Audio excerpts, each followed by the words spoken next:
BSE limited कल के दिन क्या हो सकता है, ट्यूसडे है कल का दिन, और क्या पॉसिबिलिटीज है इस वीडियो में उन सभी चीजों को नजर में रखेंगे कि कल इंट्राडे या फिर ऑप्शन या BTSE सिचुएशन अगर BSE में लिमिटेड के अंदर बन रही है तो कितने तक की पॉसिबिलिटीज कल देखने को मिल सकती हैं। कुछ इंपॉर्टेंट अपडेट्स हैं और ये हफ्ता कंपनी के लिए इंपॉर्टेंट भी हो जाता है क्योंकि इस हफ्ते में 1 जुलाई भी आ रहा है, 2 जुलाई भी आ रहा है एंड ऑफ कोर्स दोनों ही दिन बहुत ज्यादा इंपॉर्टेंट है कंपनी के लिए।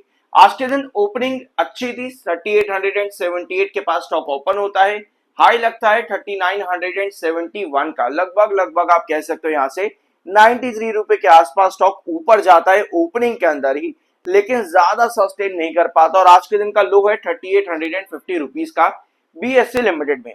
तो ये है आज के दिन की पोजीशन BSE की।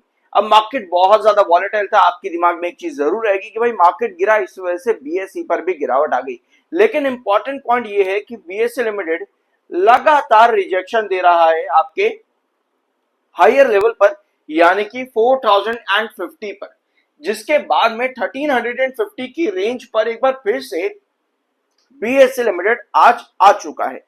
ये वही लेवल है जहां से पहले भी BSE में आपको बाउंस बैक देखने को मिला है, एक बार, दो बार, तीसरी बार क्या यहां से बाउंस बैक करेगा। इनफैक्ट लास्ट सेशन के अंदर भी अगर आप देखोगे थर्सडे लास्ट वीक के, आपको यही प्राइस देखने को मिला था 3850 की रेंज में, जिसकी वजह से आज ओपनिंग में आपको बाउंस बैक देखने को मिला। बहुत इंपॉर्टेंट है आज की कैंडल भी और लास्ट सेशन की कैंडल भी।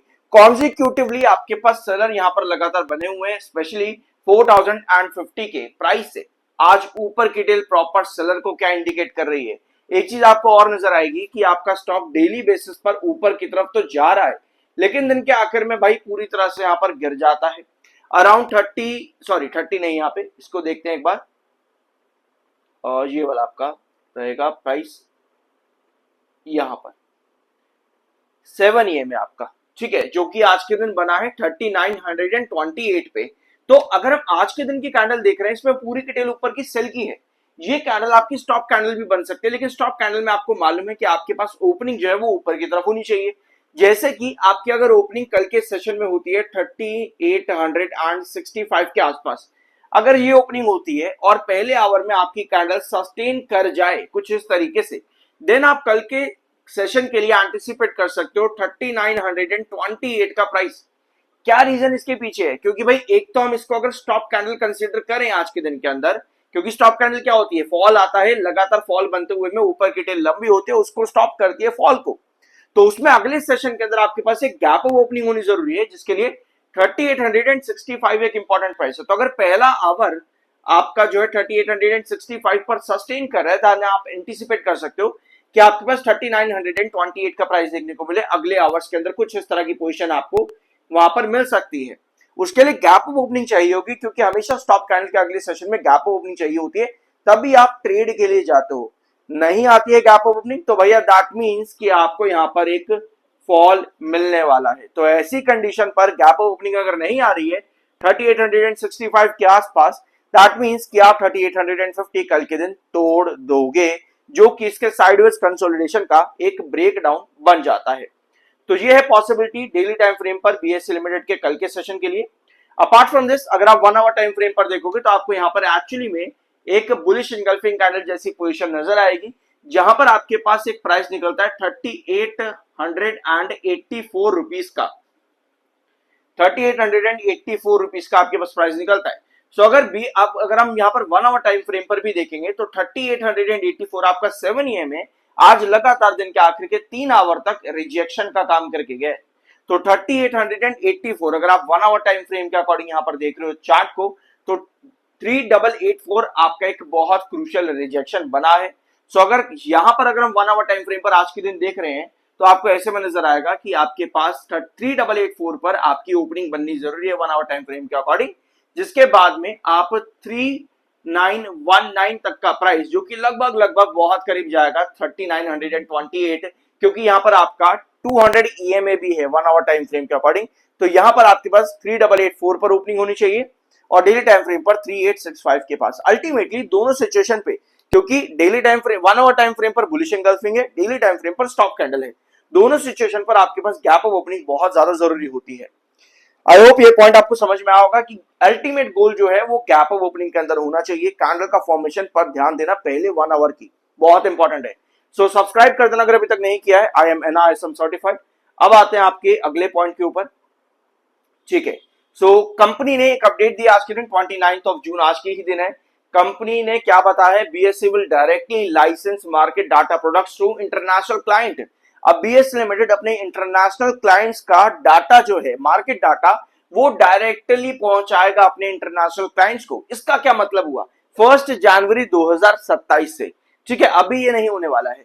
अब क्या होता है कि BSE लिमिटेड ने ना एक कॉन्ट्रैक्ट साइन किया था, कॉन्ट्रैक्ट कह लेते चलो, ठीक है, किसके साथ में, डुइश बोर्स के साथ में।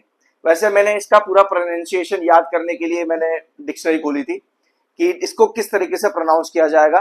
आई होप मैंने सही प्रोनाउंस किया, याद करने के बाद भी। डुइश बोर्स, कुछ इस तरीके से इसको प्रोनाउंस करेंगे। अदरवाइज मैं पहले इसको कैसे प्रोनाउंस करने वाला था, डुइश बोर्स करके, और तो दोनों में काफी डिफरेंस है नहीं, बट डुइश बोर्स करके आप इसको प्रोनाउंस कर सकते हो। ये कंपनी है, ठीक है, ये कंपनी है जिसके साथ 2013 अक्टूबर के महीने में BSE ने कॉन्ट्रैक्ट किया था कि इंटरनेशनल क्लाइंट्स जो भी होंगे ना आपके BSE लिमिटेड के, वो इस कंपनी को डाटा प्रोवाइड करेंगे। यानी कि जो सर्विसेज एग्रीमेंट जो होते हैं, लाइसेंसिंग होती है मार्केट प्रोडक्ट की फॉर इंटरनेशनल क्लाइंट, वो यहां पर ये कंपनी संभालेगी BSE लिमिटेड के लिए। यानी एक तरह से आप ये कह सकते हो कि एक इंटरमीडियरी का काम करेगा, या फिर एक मिडल मैन की तरह काम करेगा, उसके बाद में BSE को इंफॉर्मेशन प्रोवाइड करेगा।